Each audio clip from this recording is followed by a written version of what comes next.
Kantor Wilayah Kementerian Hukum dan Hak Asasi Manusia Republik Indonesia atau Kemenkumham Provinsi Lampung menggelar kegiatan diseminasi layanan administrasi hukum umum mengenai kebijakan terkait pelaporan pemilik manfaat atau beneficial ownership kepada korporasi atau perusahaan di Provinsi Lampung.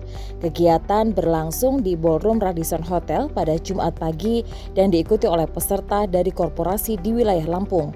Dalam sambutannya, Ketua Pelaksana Kegiatan Ignatius Mangantartua Silalahi yang juga Kepala Bidang Pelayanan Hukum dan HAM Kemenkumham Lampung menyampaikan bila kegiatan ini sebagai upaya mengenalkan layanan AHU terutama terkait pelaporan pemilik manfaat atau beneficial ownership kepada korporasi. Kepada korporasi di wilayah tahun anggaran 2021 dalam keadaan sehat walafiat dengan tetap memperhatikan protokol kesehatan. Pada kesempatan ini, perkenankan saya melaporkan kegiatan diseminasi pada hari ini sebagai berikut. Yang pertama, dasar hukum. Dasar hukum pelaksanaan kegiatan ini adalah Undang-Undang Nomor 8 Tahun 2010 tentang pencegahan dan pemberantasan tindak pidana pencucian uang. Yang kedua, Peraturan Presiden Nomor 13 Tahun 2018 tentang penetapan prinsip pemilik manfaat dan korporasi dalam rangka pencegahan dan pemberantasan tindak pidana pencucian uang dan tindak pidana pendanaan terorisme. Ketiga, Peraturan Menteri Hukum dan HAM Nomor 30 Tahun 2018 tentang organisasi dan tata kerja Kantor Wilayah Kementerian Hukum dan Hak Asasi Manusia. Nomor 4, Peraturan Menteri Hukum dan Hak Asasi Manusia Republik Indonesia Nomor 15 Tahun 2019 tentang tata cara pelaksanaan penerapan prinsip mengenai pemilik manfaat dan korporasi. Nomor 5, Peraturan Menteri Hukum dan Hak Asasi Manusia Republik Indonesia Nomor 21 Tahun 2019 tentang tata cara pengawasan penerapan prinsip mengenai pemilik manfaat dan korporasi. Yang keenam, daftar isian pelaksanaan atau DIPA Kantor Wilayah Kementerian Hukum dan Hak Asasi Manusia Lampung. Adapun maksud dan tujuan pelaksanaan kegiatan ini adalah sebagai sarana diskusi dan menambah pengetahuan mengenai kebijakan terkait pelaporan pemilik manfaat kepada korporasi di wilayah khususnya di Provinsi Lampung. Tujuan dilaksanakan diseminasi ini diharapkan hasilnya bisa meningkatkan investasi perusahaan serta mempermudah pengajuan izin ke pihak terkait karena memperoleh informasi yang signifikan berkaitan dengan izin usaha dari korporasi tersebut.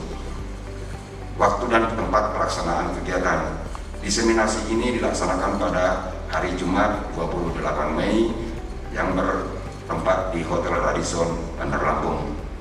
Adapun narasumber kita pada hari ini adalah yang pertama Direktur Teknologi Informasi Direktorat Jenderal Administrasi Hukum Umum yang dalam hal ini Bu Sri Yuliani SHMH. Yang kedua, Ketua Pengurus Wilayah Ikatan Notaris Provinsi Lampung Bapak Jul Afri SH. Yang ketiga, Kepala Subdirektorat Badan Hukum Direktorat Jenderal Administrasi Hukum Umum Dr. Laila Yunara SHMH. Adapun peserta kita hari ini, peserta diseminasi terdiri dari notaris, korporasi, dan dinas penanaman modal dan pelayanan satu pintu. Total jumlah keseluruhan peserta adalah 150 orang. Demikianlah beberapa hal yang dapat kami laporkan. Atas perhatian Bapak dan Ibu kami ucapkan terima kasih. Akhirnya mohon kepada Bapak Kepala Divisi Pelayanan Hukum Kementerian Hukum dan Hak Asasi Manusia Lampung untuk menyampaikan kata sambutan dan arahan pada kegiatan ini serta berkenan membuka secara resmi kegiatan diseminasi ini. Atas kesediaan Bapak, kami ucapkan terima kasih. Wassalamualaikum warahmatullahi wabarakatuh. Kegiatan yang pertama kali digelar di lingkungan Kemenkumham Lampung ini secara resmi dibuka oleh Kepala Divisi Pelayanan Hukum dan Hak Asasi Manusia Nur Rahman SHMH mewakili Kepala Kantor Wilayah Kemenkumham Lampung Danan Purnomo SHMH. Maupun yang dilakukan melintas batas wilayah negara lain semakin meningkat. Kejahatan tersebut dapat berupa korupsi, penyuapan, penyelundupan barang, penyelundupan tenaga kerja, perbankan, perdagangan gelap narkoba, pencucian uang, dan terorisme. Hal ini dapat mengancam stabilitas dan integritas sistem perekonomian dan sistem keuangan, serta membahayakan sendi-sendi kehidupan bermasyarakat, berbangsa, bernegara. Koperasi dalam berbagai bentuk kerap kali digunakan untuk menyembunyikan atau menyamarkan identitas pelaku tindak pidana hasil tindak pidana korporasi yang seperti itu disebut dalam corporate vehicle atau koperasi yang dimanfaatkan oleh pelaku tindak pidana sebagai kendaraan atau media pencucian uang. Dalam perkembangan, tindak pidana pencucian uang semakin kompleks, melintas batas yurisdiksi dan menggunakan modus yang semakin variatif.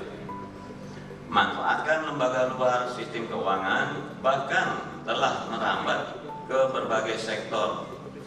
Untuk mengantisipasi hal tersebut, Financial Action Task Force atau FATF on Money Laundering telah mengeluarkan standar internasional yang menjadi ukuran bagi setiap negara dalam pencegahan dan pemberantasan tindak pidana pencucian uang dan tindak pidana terorisme yang dikenal dengan 40 Recommendation. Salah satu rekomendasi FATF adalah rekomendasi 24, yaitu transparansi dan pemilik manfaat badan usaha, di mana negara harus memiliki rekaman dasar pemilik manfaat koperasi dan informasi tersebut harus tersedia untuk umum. Hadirin yang saya hormati, berdasarkan database di Direktorat Jenderal Administrasi Hukum Umum Kementerian Hukum dan HAM per tanggal 22 Maret 2021, dari korporasi yang terdaftar di Provinsi Lampung sebanyak 30.623 dan baru 7.735 korporasi atau sebanyak 25,26% yang telah melaporkan pemilik manfaatnya. Oleh karena itu, pada hari ini Kantor Wilayah Hukum dan HAM Lampung mengadakan kegiatan diseminasi supaya untuk meningkatkan pemahaman dan kesadaran korporasi untuk melakukan pendaftaran khususnya di Provinsi Lampung mengenai pemilik manfaat dan bagaimana penerapannya, sehingga ke depan prinsip mengenali pemilik manfaat dapat diterapkan secara efektif oleh seluruh korporasi yang ada di Provinsi Lampung, dan jumlah korporasi di Provinsi Lampung yang melaporkan pemilik manfaatnya akan semakin meningkat, dan semakin meningkatnya kepercayaan investor kepada korporasi yang berada di Provinsi Lampung. Dalam kegiatan ini menghadirkan narasumber melalui virtual meeting Direktur Teknologi dan Informasi Ditjen Administrasi Hukum Umum Sri Yuliani SHMH yang menyampaikan materi tentang beneficial ownership sebagai upaya pencegahan tindak pidana pencucian uang dan pendanaan bagi terorisme. Menurut Sri, berdasarkan Permenkumham nomor 15 tahun 2019 mengatur secara teknis tentang tata cara penyampaian keterbukaan informasi pemilik manfaat dari korporasi atau dikenal dengan beneficial ownership. Korporasi diwajibkan untuk menyampaikan informasi beneficial ownership dengan benar pada saat permohonan pendirian, pendaftaran, dan atau pengesahan korporasi serta pada saat menjalankan usaha atau kegiatannya. Penyampaian informasi beneficial ownership dapat dilakukan oleh notaris, pendiri atau pengurus korporasi, atau pihak lain yang diberi kuasa oleh pendiri atau pengurus korporasi. Sedangkan sarana untuk penyampaian informasi tersebut dapat dilakukan secara elektronik melalui AHU online. Selain itu, Sri Yuliani juga menyampaikan terkait proses pendaftaran pemilik manfaat atau beneficial ownership dengan sistem online yang sudah disediakan di Direktorat Jenderal Administrasi Hak Umum serta manfaat yang diperoleh dari kebijakan pelaporan pemilik manfaat bagi korporasi. Dasar hukum daripada beneficial owner ini dimulai dari berlakunya Perpres 13/2018, di mana dari Perpres tersebut turun regulasi di Permenkumham kita adalah Permenkumham 2019 nomor 15 tentang cara bagaimana pelaksanaan penerapan prinsip mengenali beneficial owner atau yang sering kita sebut dengan BO. Kemudian Permenkumham nomor 21 tahun 2019 tentang tata cara pengawasan penerapan BO pada korporasi. Betul, di dalam Undang-Undang 40/2007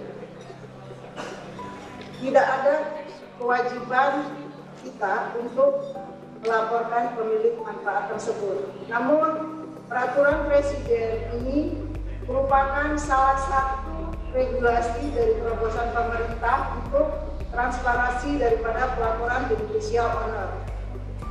Apapun urgensi daripada pelaporan tersebut pasti sangat esensial maupun sangat bermanfaat, tentunya dari sisi pencegahan maupun penindakan daripada tindak pidana pencucian uang maupun tindak pidana terorisme. Sesuai dengan materi yang disampaikan kepada kami tentang bagaimana pelaksanaan pengisian, kami langsung kepada dari sisi aplikasi. Pertama, permohonan. Pada saat permohonan pendirian, pendaftaran dan atau pengesahan korporasi, ketika korporasi itu akan menjalankan usahanya, korporasi wajib menyampaikan informasi daripada pemilik manfaat. Pada saat pendirian kita pemohon masih diperbolehkan untuk tidak mengisi karena rezimnya atau amanat daripada ideologi yaitu kemudahan berusaha. Karena kemudahan berusaha itu indikatornya ada 3, yaitu dari proses, waktu, dan biaya. Namun pada saat Bapak Ibu notaris ataupun korporasi ataupun PIC yang menjadi wakil daripada korporasi untuk melakukan pengisian BO itu, pada saat korporasi akan melakukan perubahan, maka korporasi tersebut wajib melakukan pengisian data pemilik manfaat. Pelaporan BO itu bisa dilaksanakan pertama melalui transaksi, yaitu pada saat pendirian atau perubahan korporasi pada sistem SABH maupun SABU. Yang kedua yaitu melalui aplikasi koperasi. Di samping melalui transaksi yang dilakukan oleh notaris tersebut, pelaporan pemilik manfaat itu bisa melalui aplikasi BO, yaitu boamu.id, yaitu akses umum dan notaris. Kami tadi sudah menyinggung pengguna layanan aplikasi BO ini dilakukan oleh pemohon bisa pendiri daripada korporasi, bisa notaris maupun pihak lain yang merupakan PIC yang merupakan perwakilan daripada korporasi. Jadi kami sampaikan di sini, notaris adalah salah satu pihak pengguna layanan penyampai informasi BO atau yang salah satu yang berkewajiban untuk melaporkan pemilik manfaat daripada korporasi. Fitur dalam aplikasi terdiri dari 5, yaitu registrasi bagi pengguna selain notaris, karena kalau notaris akunnya sudah terdata di database administrasi hukum umum. Kemudian login, kemudian pelaporan, perubahan, dan pengkinian. Itulah fitur-fitur yang ada yang berkaitan dengan pelaporan pemilik manfaat. Bagaimana tahapan pelaporan daripada BO tersebut? Dimulai dari pertama, registrasi akun dengan mengisi NPWP, jenis identitas tentunya kita paham ada NIK atau SIM atau paspor. Kemudian nomor identitas daripada jenis identitas tersebut wajib dicantumkan, begitu pula nama, user, dan email. Kemudian kita klik daftar. Setelah melakukan registrasi akun, kita melakukan login dengan memasukkan username dan password yang telah ada ketika melakukan registrasi akun, dan kita klik login. Akan tampak di dalam aplikasi yaitu list penyampaian data pemilik manfaat atau BM. Ini slide selanjutnya.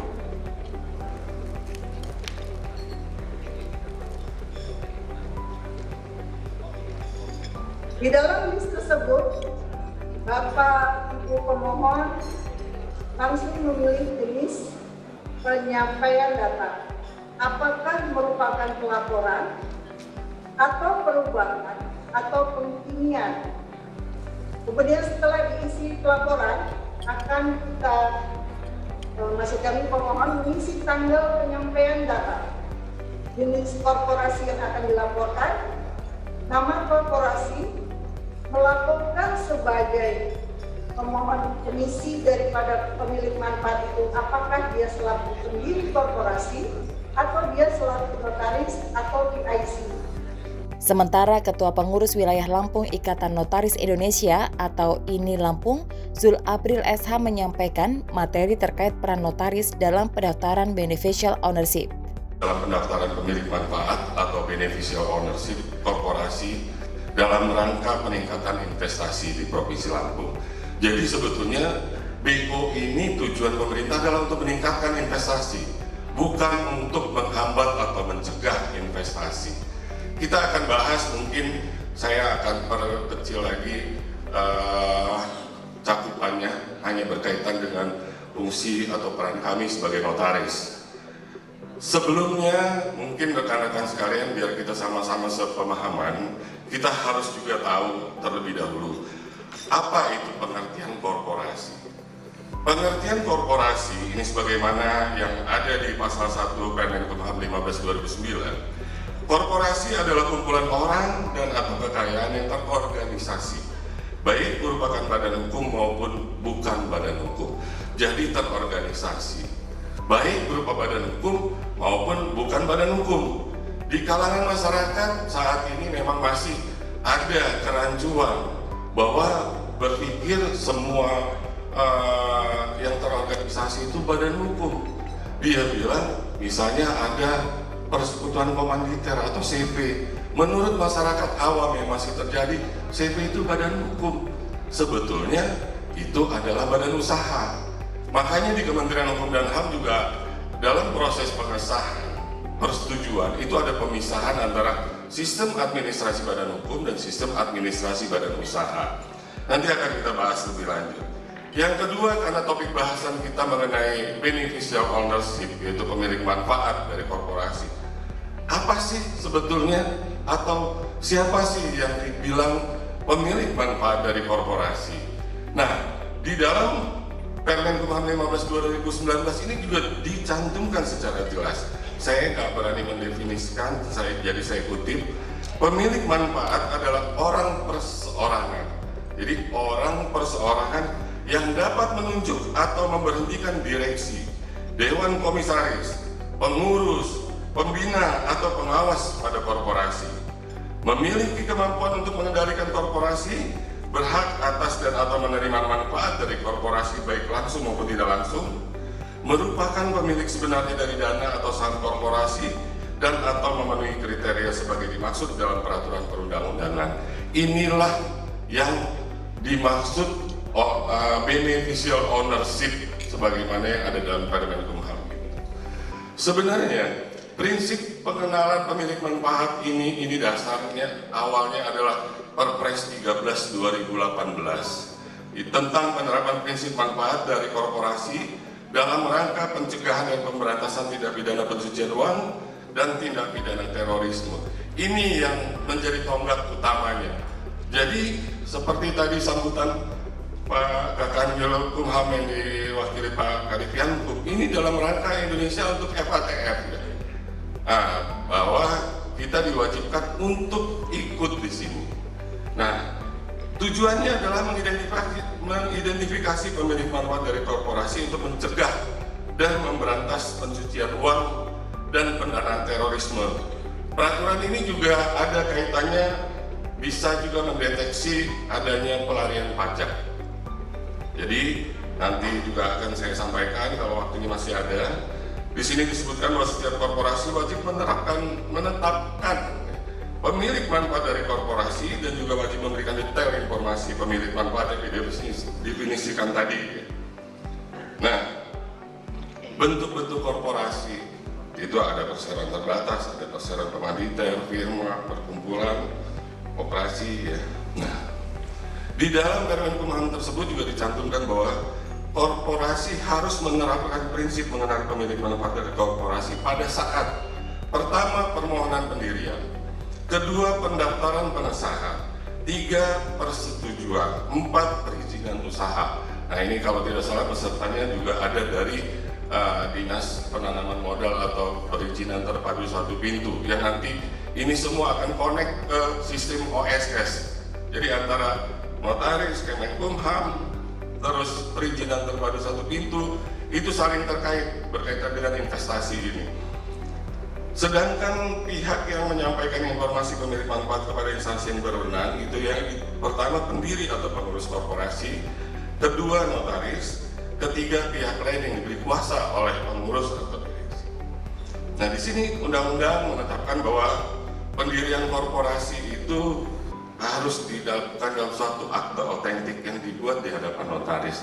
Disitulah peran notaris baru mulai.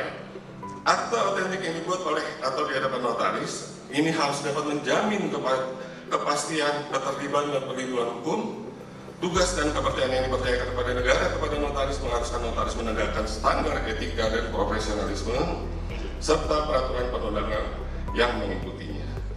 Ini juga di dalam proses pendirian badan usaha saat ini sudah terdapat kolom pemilik manfaat dalam formulir terkait yang harus diisi oleh notaris.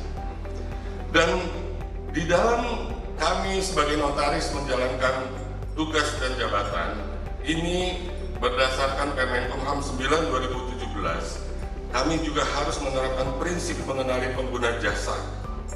Nah, prinsip mengenali pengguna jasa ini juga terkait dengan beneficial ownership, karena kita notaris harus bisa mengenali siapa pengguna jasa yang hadir atau yang kita buatkan akte otentiknya, di mana notaris ini diwajibkan paling sedikit untuk mengidentifikasi, verifikasi, dan pemantauan transaksi jasa.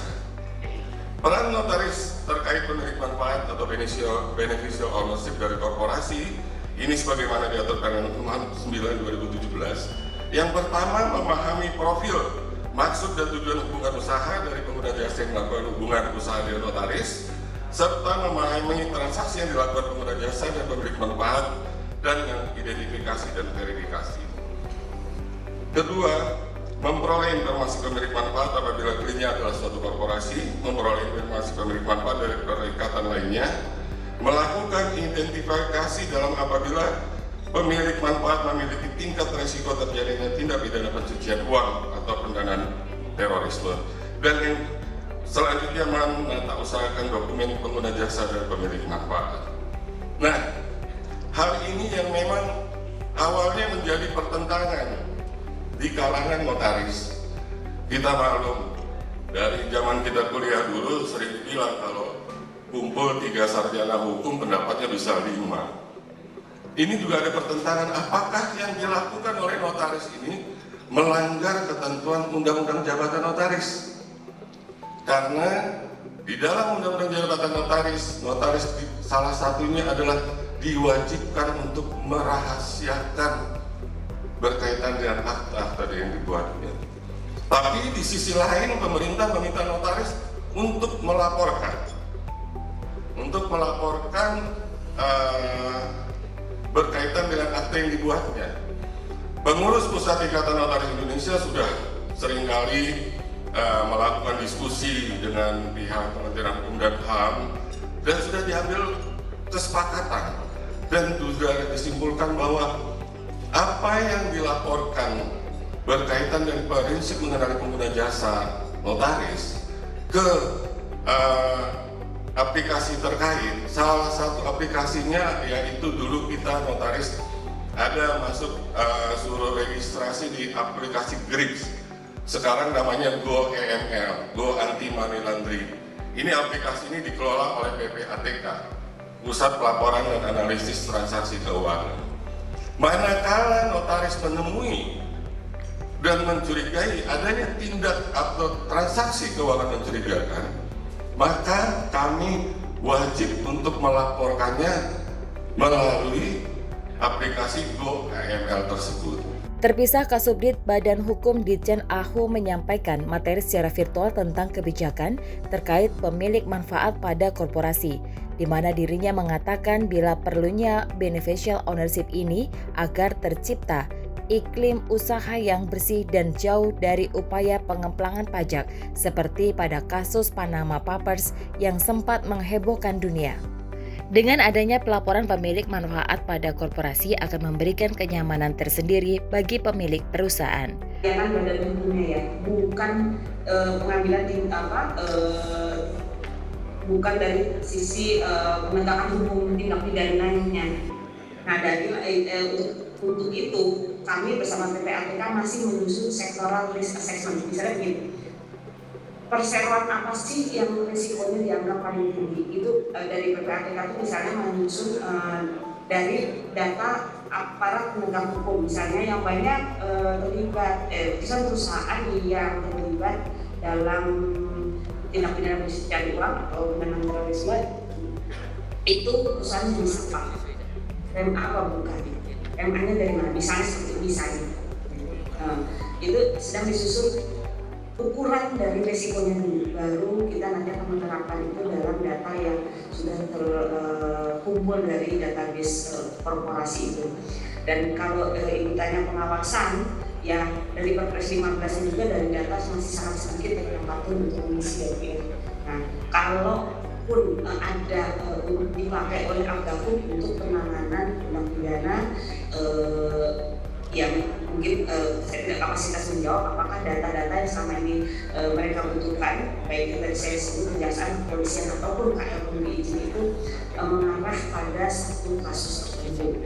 Itu kalau sejak berlakunya Perpres. Tapi kalau sebelum berlakunya Perpres itu kan memang kalau izin saya mungkin membacakan saja karena tidak saya masukkan dalam slide, itu adalah contoh yang saya dapat dari KPK, yaitu korporasi untuk korporasi yang sebagai kendaraan pencucian uang, itu contohnya kasus Wisma Atlet ya, lalu kasus yang besar ini adalah real, jadi karena kasus ini sudah di-share oleh KPK, jadi saya perlu sampaikan itu, dan itu adalah di mana oknumnya ini adalah mendirikan setidaknya 38 perusahaan untuk mencuci hasil korupsinya. Dan kasus yang satunya adalah menggunakan beberapa perusahaan untuk mencuci hasil uang suap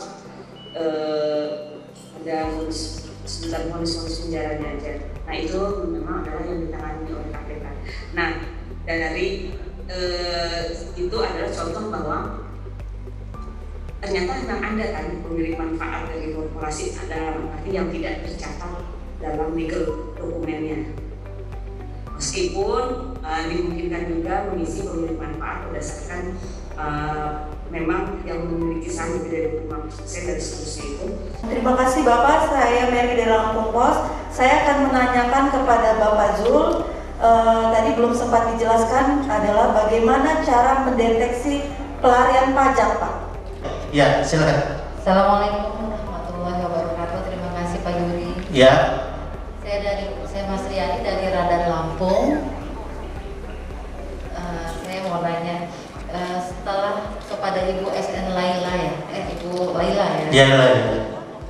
Jadi setelah 3 tahun diberlakukannya Perpres nomor 13 tahun 2018 ini, bagaimanakah pengawasan manfaat pemilik manfaat dan apakah sudah ada contoh kasusnya? Yang saya tanyakan mengenai pemilik manfaat untuk yayasan, Pak. Kalau untuk PT kan sudah jelas ya ada pembagian saham. Tapi kalau untuk PT itu indikatornya apa gitu untuk pembagian, untuk pemilik manfaatnya gitu? Yayasan sendiri. Yayasan. Oke. Ya, cukup. Ya. Informasi apabila ternyata pemilik manfaat adalah bukan orang yang terregister di situ. Kalau pemilik manfaatnya terregister, maka laporan itu mungkin secara sistem akan berhenti. Pemilik manfaat adalah yang bersangkutan. Saya ambil contoh begini mengenai pajak. Katakanlah seseorang terdaftar aset satu istana atas nama Ibu Mary. Ternyata Ibu Mary ini hanya pakai namanya saja yang terdaftar di sertifikat. Ada komitmen-komitmen lain bahwa Bu Mary ini di belakangnya ada misalnya Pak Joko yang punya. Nah, Pak Joko ini tidak terdeteksi pajak. Yang terdeteksi oleh pajak sebagai pemilik atas aset tersebut adalah This meeting is being recorded. The recording has stopped. Baik, bisa dilanjutkan. Nah, yang terdeteksi adalah Bu Mary, sehingga yang di belakang ini bisa hilang. Sedangkan Bu Mary berkaitan dengan pajak, profil pajaknya tidak sesuai.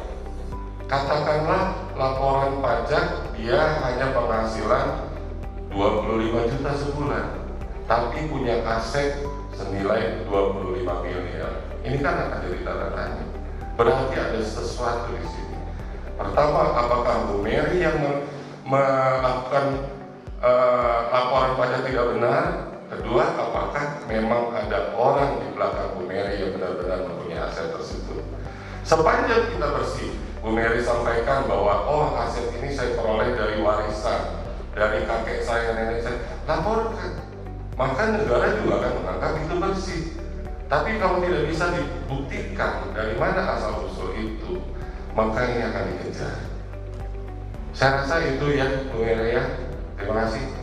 Kepala Divisi Pelayanan Hukum dan HAM Kemenkumham Lampung, Nur Ihwan SHMH mengatakan, bila dengan adanya beneficial ownership akan mendorong peningkatan perekonomian, terutama di tengah pandemi saat ini dengan terciptakan iklim usaha yang sehat.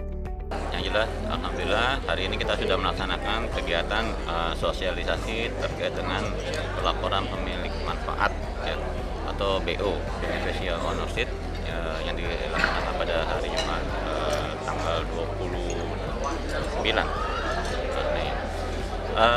Yang diharapkan oleh kantor wilayah hukum dan HAM Lampung ke depan nanti seluruh notaris dan pelaku usaha agar mendaftarkan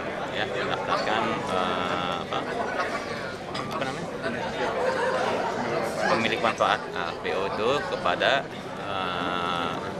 Direktorat Jenderal AU, di mana di situ sudah ada aplikasi yang sudah di-link oleh notaris. Dan ke depan juga saya berharap seluruh notaris juga dapat melakukan pelaporan pemilik manfaat pada Direktorat Jenderal AU. Karena untuk apa? Ini terkaitan dengan pemajuan ekonomi di Indonesia. Ini salah satu program pemerintah dalam peningkatan ekonomi, di mana dalam kasus sekarang ini masih kasus pandemi COVID ya, seperti kita tahu perekonomian kurang baik ya. Nah, dengan adanya pelaporan pemilik manfaat diharapkan akan bisa menumbuhkan sektor ekonomi. Jadi kalau notaris ini memang harus mendukung ini program ini kan program pemerintah dalam rangka untuk usaha yang bersih ya, usaha yang transparan di era keterbukaan seperti sekarang ini ya. Jadi kita juga harus mengetahui badan usaha atau korporasi itu siapa sebenarnya pemilik manfaat. Nah, tugas notaris hanya mendapatkan keterangan dari para pihak yang menghadap di hadapan notaris untuk dibuatkan akta korporasi. Terus notaris juga melaporkannya melalui aplikasi online. Dalam hal ini AU online. Nah, setelah dilaporkan, tanggung jawab notaris selesai di situ. Tapi kalau tidak dilaporkan, ya notaris berarti tidak memenuhi ketentuan sebagaimana diatur dalam peraturan perundang-undangan. Himbauan kita sendiri kepada notaris agar pelaksanaan beneficial ownership ini berjalan dengan baik untuk sebagai upaya pencegahan terhadap tadi pencucian uang, upaya penanggulangan teroris seperti apa sih? Kepada rekan-rekan notaris, saya berharap bahwa ketentuan beneficial ownership ini dilakukan dengan benar, ya. Lakukan pelaporan, karena begitu setelah kita notaris melaporkan, itu tanggung jawab juga sudah lepas, dan notaris juga hanya melaporkan apa yang diterangkan oleh para pihak. Nah, itu saya rasa jadi kepada notaris yang ada, terutama di Provinsi Lampung, ketentuan beneficial ownership ini memang adalah ketentuan dalam rangka kita untuk keterbukaan usaha dan pemberantasan tindak pidana pencucian uang dan pendanaan terorisme. Sedangkan Ketua Pangwil ini Lampung, Sul April mengaku bila notaris sangat mendukung dengan kebijakan pemerintah terkait pelaporan penerimaan manfaat atau beneficial ownership kepada korporasi agar tercipta iklim usaha yang sehat dan jauh dari tindak pidana. Adalah usaha asli daerah seperti yang dikenakan pengantin wanita suku Lampung lengkap dengan sigla. Sebelumnya, Kantor Wilayah Kementerian Hukum dan Hak Asasi Manusia melalui Divisi Pelayanan Hukum dan Hak Asasi Manusia, khususnya bidang kekayaan intelektual, menggelar kegiatan promosi dan diseminasi kekayaan intelektual yang mengangkat tema kekayaan intelektual sebagai pendorong ekonomi kreatif.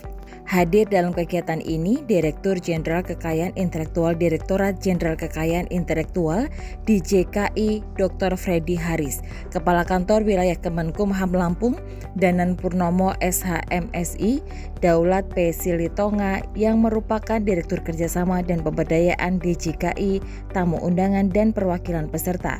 Dalam sambutannya, Kepala Divisi Pelayanan Hukum dan Hak Asasi Manusia Nur Ikhwan SH.MH yang juga Ketua Panitia Pelaksana Kegiatan mengatakan bila ini merupakan upaya dari Kemenkumham Lampung untuk mendorong agar kekayaan intelektual bisa menjadi pendorong ekonomi kreatif di Provinsi Lampung. Terlebih di Provinsi Lampung masih banyak kekayaan intelektual yang perlu didaftarkan. Bapak Dirjen Kekayaan Intelektual dan Bapak Kepala Kantor yang kami hormati, pada kesempatan ini perkenankan saya melaporkan kegiatan promosi dan diseminasi kekayaan intelektual tahun 2021 sebagai berikut. A. Dasar hukum. Pelaksanaan kegiatan promosi diseminasi kekayaan intelektual 2021 pada keputusan Kepala Kantor Wilayah Hukum dan HAM Lampung nomor W.2244.HN.01.05 tahun 2021 tentang penyelenggaraan promosi diseminasi kekayaan intelektual tahun 2021. Maksud dan tujuan kegiatan ini sebagai sarana diskusi dan sosialisasi mengenai perkembangan kekayaan intelektual yang ada di Provinsi Lampung. Sedangkan tujuan dilaksanakannya kegiatan ini adalah untuk memahami pentingnya pendaftaran kekayaan intelektual yang terutama dalam upaya perlindungan hukum bagi pelaku usaha. Waktu dan tempat kegiatan ini dilaksanakan pada hari Kamis 27 Mei 2021, tempat di Novotel, Bandar Lampung. Narasumber yang sudah hadir pada kegiatan ini, yang pertama adalah Dirjen Kekayaan Intelektual sebagai Kinospek, yang kedua Direktur Kerjasama dan Pemberdayaan Kekayaan Intelektual Bapak Daulat Pandopotan, yang ketiga Dinas Pariwisata dan Ekonomi Kreatif Provinsi Lampung, yang keempat adalah Ketua Sentra Kekayaan Intelektual Universitas Lampung. Peserta berjumlah 120 orang yang terdiri dari Kantor Wilayah Hukum dan HAM Lampung ada 43 orang, Dinas Koperasi UKM Provinsi Lampung dan Kota Bandar Lampung 6 orang, Dinas Pariwisata Ekonomi Kreatif Provinsi Lampung ada 6 orang, Dinas Perindustrian dan Perdagangan Provinsi Lampung 3 orang, Dinas Perdagangan dan dari Kota Bandar Lampung 3 orang, Dinas Perindustrian Kota Bandar Lampung 3 orang, Dekranas Provinsi Lampung ada 3 orang, Sentra Kekayaan Intelektual Universitas Lampung, Universitas Bandar Lampung, Universitas Tulang Bawang, Universitas Malahayati, Universitas Muhammadiyah Metro, Institut Teknologi Sumatera, dan Universitas Saburai berjumlah 21 orang. Yang terakhir, pelaku usaha mikro kecil menengah berjumlah 32 orang. Total kesemuanya ada 120 orang. Potensi UMKM tersebut untuk berkembang tentunya hingga menjadi bisnis berskala besar yang juga terbuka lebar, sehingga pelaku usaha UMKM harus tentunya ini dibarengi dengan menyiapkan berbagai aspek kepentingan daripada usahanya untuk berkembang dengan meningkatkan daya upaya UMKM, karena kekuatan UMKM tentu bukan pada kekuatan modal tetapi juga pada sisi kreativitasnya. Sejalan dengan semangat itu, maka mewujudkan kemandirian ekonomi bangsa melalui ekonomi kreatif yang berbasis kekayaan intelektual dan mendukung peningkatan kesejahteraan masyarakat dan transisi Indonesia menjadi maju tentunya perlu komitmen bersama dari berbagai pihak, mulai dari membangkitkan semangat masyarakat untuk berkreasi, mendorong pelaku UMKM untuk mendaftarkan hak kekayaan intelektual tentunya atas inovasi dan karyanya yang dimiliki sehingga melindungi hak kekayaan intelektual yang sudah terdaftar. Bapak Dirjen yang kami hormati, melalui berbagai upaya dan hasil yang diperoleh saat ini, diharapkan para pemangku kepentingan khususnya pemerintah daerah Provinsi Lampung dapat mengemban peran untuk menggiatkan kekayaan intelektual sebagai pendorong kreatif di Provinsi Lampung. Pemerintah sudah memberikan dukungan yang baik, salah satunya dengan mengubah beberapa pasal serangkaian undang-undang tentang kekayaan intelektual yang dimuat dalam Undang-Undang 11 tahun 2020 tentang Cipta Kerja. Kebijakan strategis tersebut tentunya diambil dengan harapan dapat menciptakan dan memperluas kerja melalui peningkatan inovasi dan investasi yang pada akhirnya tentunya berdampak pada pertumbuhan ekonomi, khususnya makroekonomi, usaha makro, kecil dan menengah. Di samping itu, perlu juga dipahami bahwa dengan menunjukkan semangat ekonomi kreatif berbasis kekayaan intelektual, maka kita juga perlu memberikan pemahaman kepada para pelaku usaha dan investor bahwa hasil inovasi yang ada haruslah didaftarkan sehingga mendapatkan perlindungan hukum dan memberikan manfaat ekonomi bagi investor. Tentunya ini dari Direktorat Jenderal Kekayaan Intelektual tidak henti-hentinya, tidak bosan-bosannya selalu menyampaikan kepada kita semua berbagai kegiatan upaya dari Dirjen KI yang disampaikan kepada kami kantor wilayah harus selalu kan memberikan pemahaman betapa penting dan berapa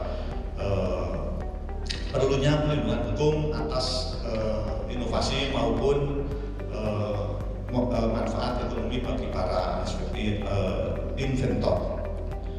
Sebagaimana pesan yang disampaikan Bapak Direktur Jenderal Kekayaan Intelektual bahwa masyarakat itu harus diberikan informasi apa pentingnya mendaftarkan kekayaan intelektual guna mengukur ketertarikan umum antara Direktorat Jenderal Kekayaan Intelektual dengan publik serta untuk menghitung dampak positif dan negatifnya.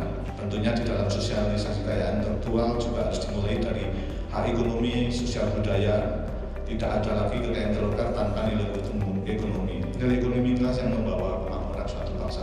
Ini selalu kami sampaikan pesan-pesan Pak Dirjen ini setiap kali ada kegiatan, setiap kali ada pertemuan dengan mitra kerja, para pemangku kepentingan, juga termasuk UMKM dan masyarakat luas, baik itu melalui media elektronik, kemudian juga media cetak, kami daya gunakan untuk promosi itu.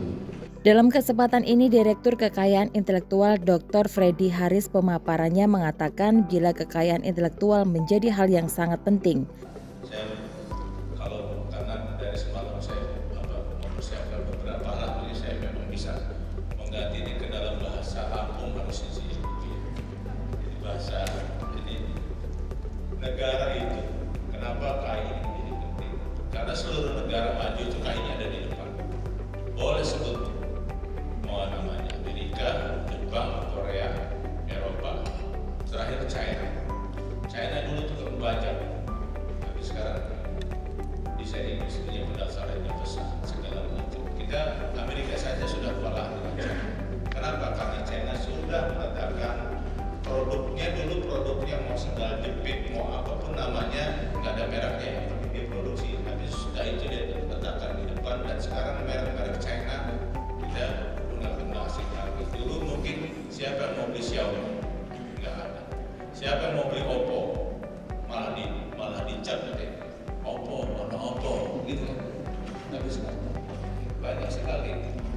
kita lihat mungkin baru tidak terlalu banyak muling, tapi sekarang muling sudah begitu.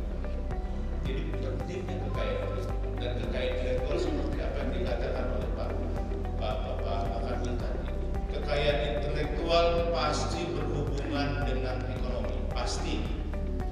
Karena kalau tidak berhubungan dengan ekonomi, dia adalah di kekayaan sosial biasa. Tari mungkin kita menganggap enteng tari tersebut. Lalu tadi ada sirihnya, harusnya memang ada sirihnya, tapi diganti permen. Makanya menarik ini tidak ini.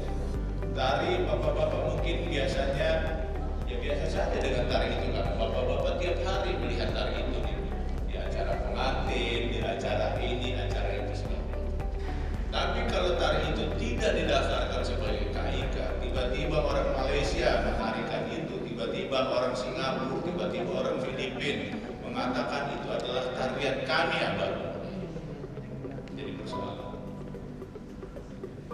Dan ini terjadi dengan yang Ponorogo, tari Bali, tari pendek dan lain sebagainya, batik.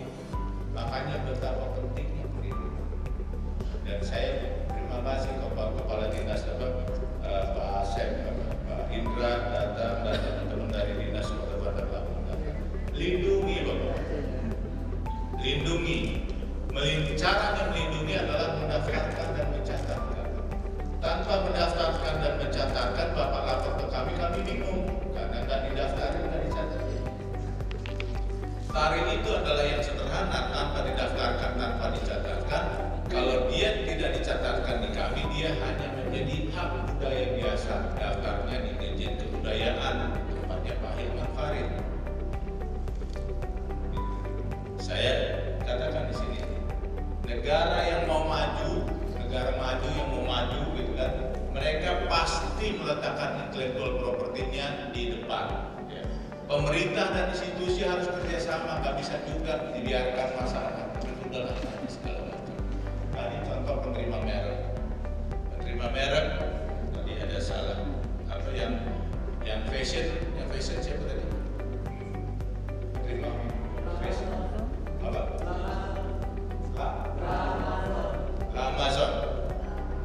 Lamazon fashion, mereknya Lamazon. Kalau nggak didaftarkan, pasar karena fashion, mungkin baju muslim atau baju macam-macam, baju pesta Lamazon masuk ke Jakarta, sentra fashion yang cukup ini adalah Tanah Abang, Mangga 2 dan yang dekat di Tamrin City gitu. Kalau itu tidak didaftarkan masuk sana, ternyata ada debit, langsung nanti dibungkus sama polisi, dibungkus sama kita segala macam, nggak bisa karena ini ada merek orang lain. Jadi sekarang mulai seperti itu, makanya pendaftaran merek menjadi penting. Dan di sini saya terima kasih sentra KAI Universitas kalau bagi mereka yang datang. Kenapa? Ya sentra KAI Universitas lah yang harus juga ikut mendiseminasi informasi ini. Karena saya juga dari universitas, karena dengan sentra KAI ini harapannya adalah masyarakat nanti akan lebih mengerti dan lebih KIK komunal. Tadi saya agak terinspirasi ketika saya dapat sirih, itu kan sudah diindikan dan dapat sirih, tapi saya mau buka ternyata permen. Tapi tidak apa-apa.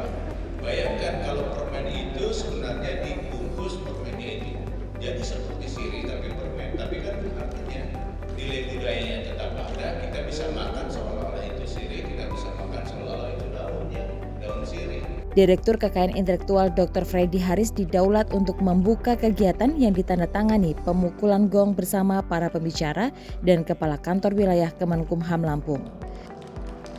Sebagai pembicara, Direktur Jenderal Kekayaan Intelektual Kemenkumham RI, Dr. Freddy Haris yang menyampaikan tentang sistem royalti paten bagi peneliti. Sementara Direktur Kerjasama dan Pemberdayaan DJKI Daulat P. Silotonga SHM Hum menyampaikan materi tentang kekayaan intelektual komunal atau KIK. Kemudian juga kalau bicara ekspresi budaya tradisi Islam, ada pasal 38 Undang-Undang Nomor 28 Tahun 2014 tentang hak cipta. Kita juga bisa melihat terkait dengan payung hukum dari ekspresi budaya nasional dalam pasal 72 ayat 7C di Undang-Undang Nomor 20 Tahun 2014 tentang klarifikasi geografis. Bagaimana dengan sumber daya genetik? Ada peraturan Menteri LHK tahun 2018 tentang akses pada sumber daya genetik, spesies liar, dan pembagian keuntungan atas pemanfaatannya. Dan ini juga ada potensi indikatif geografis, payung hukumnya adalah juga Undang-Undang Nomor 20 Tahun 2016 tentang merek dan indikasi geografis. Jadi kalau kita bicara tentang perlindungan kekayaan intelektual komunal, kita bisa membedakannya ketika KI secara umum ada persoalan komunal, maka perlindungan offensive protection itu ada pada persoalan kekayaan intelektual personal, paten karya industri dan sebagainya. Bagaimana dengan perlindungan hukum terkait dengan komunal ini bersifat perlindungan yang defensive protection. Saya bicara tentang suatu negara yaitu India. India itu adalah suatu negara yang sangat berhasil memprotek KI komunalnya terutama. Dan keberhasilan itu dimulai dari mereka bisa punya satu data nasional tentang kekayaan intelektual komunalnya. Dan dengan adanya data nasional itu, tentu saja mereka akan mudah menangis semua klaim dari negara lain atau dari masyarakat lain di luar India yang mengklaim bahwa kekayaan intelektual komunal itu adalah milik mereka. Nah, tentu saja salah satu upaya untuk melakukan pembuktian adalah adanya data. Kepala Seksi Pengembangan Segmen Pasar Pariwisata Bidang Pengembangan Pemasaran Pariwisata Dinas Pariwisata Provinsi Lampung, Indra Jamal Nur yang menyampaikan materi tentang kekayaan intelektual komunal dan warisan budaya tak benda sebagai daya tarik wisata. Katakan bicara tentang apa sih kekayaan intelektual komunal yang bisa disandingkan dengan warisan budaya tak benda. Seperti dan fokus tadi ya, TAPIS TAPIS itu sudah ditetapkan, sudah.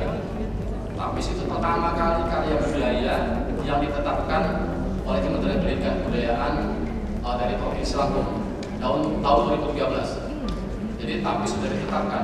Namun kalau ditetapkannya sebagai warisan budaya benda tak benda dunia atau ditetapkan oleh UNESCO itu belum.